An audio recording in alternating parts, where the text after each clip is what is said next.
महात्मा गांधी राष्ट्रपिता थे तो राहुल गांधी राष्ट्रपुत्र हैं। अंग्रेजी राज में जैसा था वैसा ही आज दिख रहा है। मोदी सरकार तानाशाही रवैया अपना रही है। यह बात वरिष्ठ कांग्रेस नेता सत्यनारायण शर्मा ने राहुल गांधी की संसद की सदस्य वापस ले जाने के विरोध में आयोजित प्रेस वार्ता में कही। राहुल गांधी की संसद सदस्यता वापस ले जाने के विरोध में कांग्रेस के वरिष्ठ नेता प्रदेश भर में प्रेस वार्ता कर रहे हैं। इस कड़ी में रायपुर में आयोजित प्रेस वार्ता में एक वरिष्ठ कांग्रेस नेता और विधायक सत्यनारायण शर्मा ने केंद्र सरकार पर निशाना साधते हुए कहा कि मोदी सरकार विपक्ष की आवाज को दबाने का काम कर रही है। उन्होंने कहा कि महात्मा गांधी ने अंग्रेजों की नींव हिला दी थी, राहुल गांधी ने मोदी सरकार की नींव हिला दी है। मोदी सरकार के खिलाफ कांग्रेस पार्टी जनता के बीच जाएगी।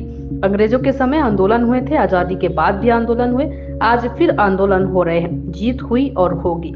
लोकतंत्र को कुचलने वाली सरकार को जनता सबक सिखाएगी। देखिए, महात्मा गांधी उस जमाने के वो थे, राष्ट्रपिता थे। राहुल गांधी जी इस जमाने के राष्ट्रपुत्र हैं, देश के बेटे हैं। इसलिए हम कहते हैं महात्मा गांधी जी उस जमाने के राष्ट्रपिता थे और राहुल गांधी जी आज के जमाने के राष्ट्रपुत्र हैं। इंदिरा गांधी राष्ट्रमाता की श्रेणी में रही, इसलिए कि राहुल गांधी 4000 किलोमीटर पद यात्रा किया, भारत जोड़ो अभियान चला रहे थे, भारत में मोहब्बत का पैगाम दे रहे थे, नफरत खत्म कर रहे थे।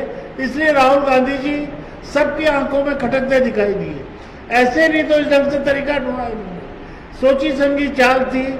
हमें न्यायालय पर कोई टिप्पणी नहीं करना, लेकिन जो षड्यंत्रकारी लोग हैं उनके षड्यंत्र को बेनकाब करना हम लोगों की जिम्मेदारी बनती है। आम जनता जान गई है षड्यंत्रकारी कौन है, कैसे षड्यंत्र करते हैं, इसको पहचान गए लोग।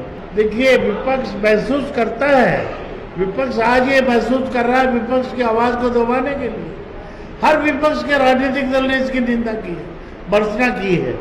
और इसीलिए हम कह रहे हैं पूरा विपक्ष महसूस करने लग गया कि तानाशाही रवैया इस देश में चल रहा है, लोकतंत्र की हत्या हो रही है, लोकतंत्र का गला घोटा जा रहा है, ये स्पष्ट हो गया है। विपक्ष असहाय नहीं है।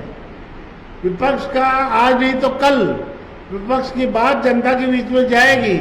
इसलिए हमने कहा कि जनता की अदालत में अपनी बात को रखने के लिए हम लोग जाएंगे और जीत भी हमारी होगी, जैसे कि अंग्रेजों के टाइम समय में आज़ादी दिलाने में जीत हम लोगों की हुई, देशवासियों की हुई। देखिए, इस देश में नेहरू गांधी परिवार का आज़ादी के इतिहास से जुड़ा हुआ अध्याय है और राहुल गांधी जी उस परिवार के सदस्य हैं। बहुत बड़ा अभियान उन्होंने भारत जोड़ो का प्रारंभ किया। 4000 किलोमीटर यात्रा कर चुके, दूसरे चरण में और यात्रा होनी है। और 2 सवाल किए थे राहुल गांधी जी ने। क्या गलत सवाल थे वो? क्यों नहीं जवाब देते ये लोग कुछ बातों का? क्यों नहीं खुलासा करते? केवल मुद्दे से भटकाने के लिए, लोगों का ध्यान हटाने के लिए ये सब कार्रवाई की जा रही है। और संसद में अगर विपक्ष को उतना ही महत्व मिलना चाहिए जितना कि सत्ता दल को मिलता है, उससे ज्यादा